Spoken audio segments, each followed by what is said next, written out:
ఈరోజు మా అత్తయ్య స్ప్రింగ్ ఆనియన్ పప్పు కర్రీ చేశారు. ఏ విధంగా చేశారో చూద్దాం. ముందుగా ఒక బాణి తీసుకొని అందులో సరిపడా ఆయిల్ పోసుకొని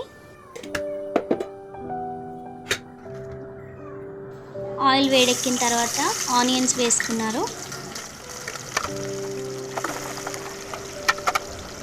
ఆనియన్స్ బ్రౌన్ కలర్లోకి వచ్చిన తర్వాత పసుపు వేసుకున్నారు. ఆ తర్వాత అల్లం పేస్ట్ వేసుకున్నారు. అల్లం పేస్ట్ వేసుకొని అల్లం పచ్చివాసన పోయేంత వరకు చక్కగా కలుపుకున్నారు.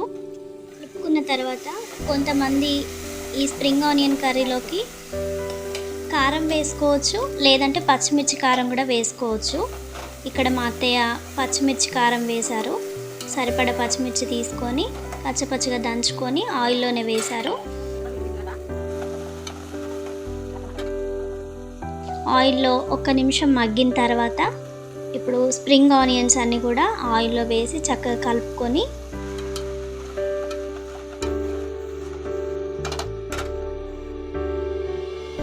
అందులో పప్పు వేశారు.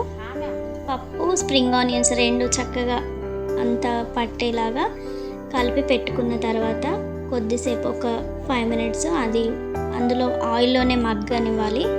ఇలా మగ్గనిచ్చిన తర్వాత అందులో రుచికి సరిపడా సాల్ట్ వేసుకొని దింపేసుకున్నారు. అంతే, స్ప్రింగ్ ఆనియన్ పప్పు కర్రీ రెడీ.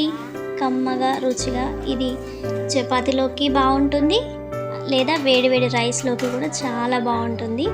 మీలో స్ప్రింగ్ ఆనియన్ పప్పు ఎంతమందికి ఇష్టమో కామెంట్ చేయండి. ఈ ఉల్లి పొరక చాలా వెరైటీస్ చేసుకోవచ్చు. ఉల్లి పొరక టమాటా చేసుకోవచ్చు, ఉల్లి పొరక పప్పు చేసుకోవచ్చు. ఈ ఉల్లి పొరకలోకి ఎగ్స్ వేసుకొని కూడా చేసుకోవచ్చు. చాలా రెసిపీస్ చేసుకోవచ్చు. ఈ ఉల్లి పొరక కర్రీ మీలో ఎంతమందికి ఎన్ని వెరైటీస్గా వచ్చో కామెంట్ చేయండి. ఎవరైనా నా ఛానల్ని కొత్తగా చూస్తున్న వారు ఉన్నట్లయితే షేర్ చేసి, లైక్ చేసి, సబ్స్క్రైబ్ చేసుకొని కామెంట్ పెట్టండి.